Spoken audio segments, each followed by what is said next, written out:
Et nous sommes de retour pour une nouvelle vidéo sur notre série Rust et aujourd'hui nous allons parler des méthodes. Alors, premièrement, qu'est-ce qu'une méthode? En fait, les méthodes sont similaires aux fonctions. On va les déclarer avec le mot-clé fn et elles peuvent avoir des paramètres, une valeur de retour et elles contiennent du code qui est exécuté lorsque la méthode est appelée. Cependant, contrairement aux fonctions, les méthodes sont définies dans le contexte d'une structure. Donc c'est ce que nous avons fait dans la vidéo précédente. Elles peuvent aussi être présentes dans le contexte d'un enum ou d'un objet, mais pour le moment, on va parler uniquement des structures. Donc, leur premier paramètre va toujours être self, va représenter l'instance de la structure sur laquelle la méthode est appelée. Donc ici, on va commencer par justement déclarer un bloc pour implémenter nos différentes méthodes. Donc, alors je vais enlever le debug, on n'en a plus besoin. Du coup, je vais enlever ce qu'on a mis ici. Hop, on va enlever le saut de ligne et on va enlever ça. Voilà, plus besoin. Ces commentaires, je vais les laisser pour le moment. Pour définir la fonction dans le contexte de triangle ici, donc de notre structure, on va commencer un bloc imple, donc implémentation, pour justement triangle. Implémentation triangle. Ensuite, on va ouvrir des accolades. Donc tout ce qui se trouve dans le bloc imple sera associé au type triangle. Ensuite, on va justement déplacer notre fonction calculer de périmètre à l'intérieur des crochets imples. Donc on va faire ici, alors je vais le couper, alors je vais prendre aussi le commentaire, on va le couper et on va le mettre à l'intérieur ici. Voilà, je vais enlever les lettres ici. Évidemment là, on va avoir un problème. Donc on va aussi devoir changer le premier paramètre qui sera ici triangle. Donc on va aller sur calculer de périmètre ici, on peut voir cannot find function calculer de périmètre in this scope. Donc là, on doit passer triangle, point, calculer de périmètre. Et ensuite, maintenant, on peut voir qu'on va avoir une nouvelle erreur. No method named calculate périmètre found for struct triangle in the current scope. Found the following associated functions to be used as methods. Hein? Functions must have a self parameter. Donc ici, on va être obligé d'utiliser donc le paramètre self dans la signature et partout dans le corps. Donc là, c'est très simple. On va enlever le paramètre triangle et on va passer self, comme ceci.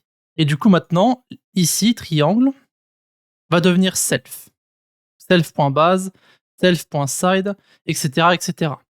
Et donc là, maintenant, ce paramètre self, on peut voir ici sur notre méthode, est marqué expected 0 argument found 1. Donc ici, on va devoir enlever ce paramètre. Donc là, ce self, c'est l'abréviation de... Alors là, je l'ai écrit abrévié, mais en vrai, on devrait écrire ça comme ça. Self. Dans un bloc imple, le type self est en fait un alias pour le type sur lequel le bloc imple est destiné. Donc les méthodes doivent avoir un paramètre nommé self, et donc de type self, pour le premier paramètre. Toujours. Donc ici, Rust va nous permettre d'abréger cela avec seulement le nom self dans le premier paramètre. Donc ici, tout ce qu'on a besoin de faire, c'est self, comme ceci. Notez qu'on doit toujours utiliser les superluettes ici, hein, évidemment, pour indiquer que cette méthode va borrow l'instance self. Tout comme on l'a fait hein, au départ, avant ça, on avait triangle, triangle. Donc là, pour notre paramètre, on avait justement utilisé une référence de notre structure triangle. Et bien ici, c'est la même chose. On va utiliser donc une référence de self. Et donc maintenant, on va pouvoir utiliser toutes les propriétés qui se trouvent à l'intérieur de structure, donc base et side. Donc self.base, eh bien c'est ça. Et self.side, eh bien c'est ce que nous avons ici. Donc ici, on a choisi de mettre une référence pour la même raison qu'on avait fait dans la vidéo précédente. On veut pas prendre la propriété ou l'ownership de notre structure, on veut juste lire les données. On ne veut pas les changer. Si on voulait modifier l'instance sur laquelle nous avons appelé la méthode, donc quand on veut l'utiliser, on aurait utilisé ici donc le mute self. Donc on aurait fait mute self comme ceci.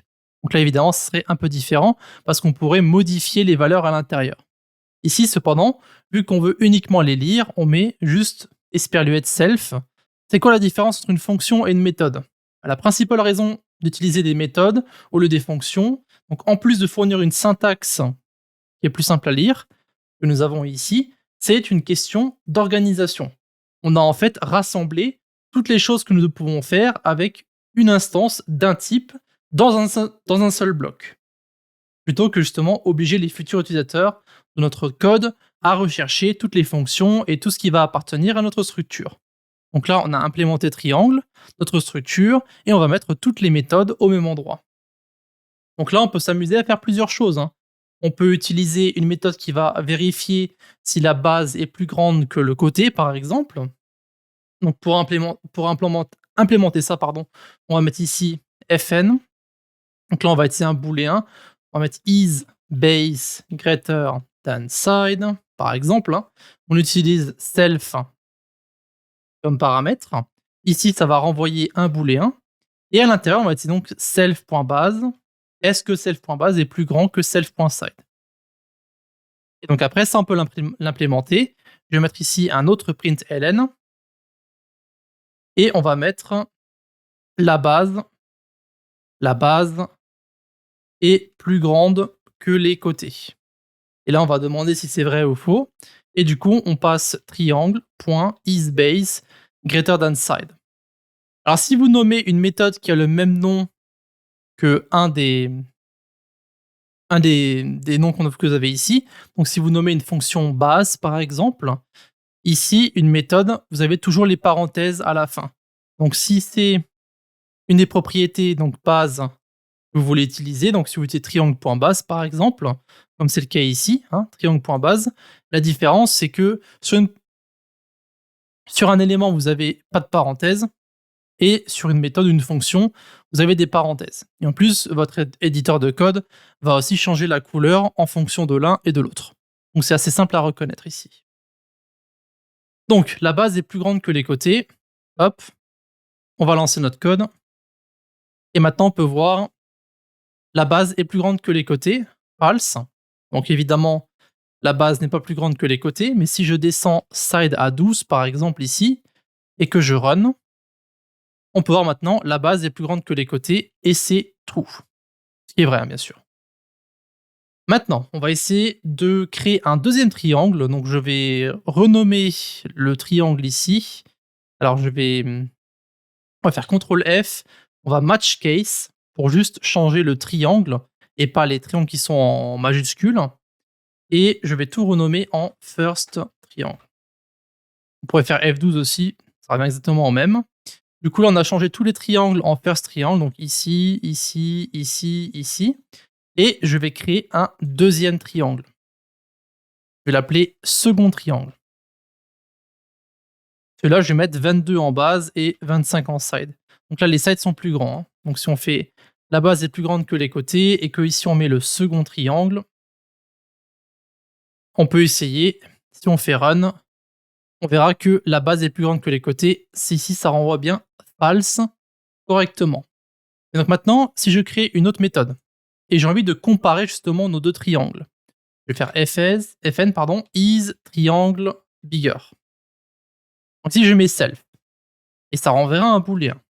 Le problème, c'est que là, on veut comparer deux triangles, hein. Donc le self, ça va représenter l'instance sur laquelle on va l'utiliser. Donc par exemple, first triangle ici, c'est ce que nous avons là. Mais maintenant, moi, je veux aussi comparer le premier au deuxième. Donc il va nous falloir un autre paramètre. Et donc je vais l'appeler autre. Et ce sera aussi donc une référence à notre structure, triangle. Et donc maintenant, l'autre, ça sera un argument de notre fonction et ça permettra donc de comparer l'instance sur laquelle on va mettre notre méthode au paramètre qu'on va mettre dans notre méthode. Alors, on va ici mettre, pour calculer si c'est plus grand ou pas, on va d'abord calculer le périmètre et ensuite on les compare. Donc self.calculate périmètre. Donc on va calculer le périmètre de là où on va mettre notre méthode. Donc par exemple le premier triangle. Et ensuite on vérifiera si c'est supérieur à order.calculate périmètre. C'est tout ce qu'on va faire. On va juste les comparer. Donc maintenant, si je veux attacher ça à mon premier triangle, donc on va mettre println. Alors est-ce que le premier triangle est plus grand? est plus grand que le deuxième. Ok, hop, on va mettre un premier argument, un deuxième, un troisième, donc supérieur ici, pour qu'on puisse voir en fait la valeur de nos deux périmètres. Alors je vais peut-être sauter des lignes comme j'ai fait ici, ce sera peut-être plus simple à lire. Là, on va mettre ici une virgule, hop, et du coup ensuite on va mettre first triangle. Donc ça c'est le triangle où on va pouvoir attacher nos différentes méthodes. Donc first triangle point is triangle bigger, et là ça sera le triangle sur lequel on veut le comparer. Donc là on met second triangle. Et vu que c'est une référence de notre structure, évidemment il faut aussi mettre ici notre esperluette, et ensuite on va mettre donc second triangle. Voilà, donc ça sera notre premier argument. Ensuite, on va mettre first triangle point calculer de périmètre et second triangle point calculer de périmètre. Voilà, donc le premier argument, c'est donc notre comparaison. Ensuite, on a le périmètre pour celui-ci et le périmètre pour l'autre. Donc, je vais mettre triangle 1, premier triangle et deuxième triangle. Bon, on va mettre peut-être premier, deuxième triangle. Voilà, ça me paraît pas mal. Comme ça, on va essayer. Hop, premier, deuxième triangle, et on va les mettre ensemble. Ok, on run. Donc, est-ce que le premier triangle est plus grand que le deuxième? False. Le premier triangle est égal à 39 cm et le deuxième est égal à 72. Donc ça, c'est assez clair, hein, vu que les valeurs sont plus grandes. Mais ici, par exemple, si je mets 10 et 8, voilà, ça sera plus petit du coup. On fait run. On peut voir maintenant, est-ce que le premier triangle est plus grand que le deuxième? C'est true. Premier triangle est égal à 39 et deuxième triangle est égal à 26. Donc ici, c'est bien vrai. Donc nous verrons d'autres choses qui sont en rapport avec les structures et les méthodes, comme par exemple les fonctions qui peuvent y être associées. Donc l'exemple qu'on avait vu, le seul exemple qu'on avait vu, hein, c'était le string from. Donc on verra justement comment créer ces fonctions et on verra aussi qu'il est possible de créer plusieurs blocs d'implémentation. Vous pouvez mettre une autre implémentation de triangle, tac, mettre votre fonction à l'intérieur et du coup enlever celle-ci. Ça évidemment, ça ne pose aucun problème. Donc si vous voulez avoir un groupe de méthodes qui va être sur une chose, ensuite mettre un autre bloc qui va sur autre chose, vous pouvez le faire.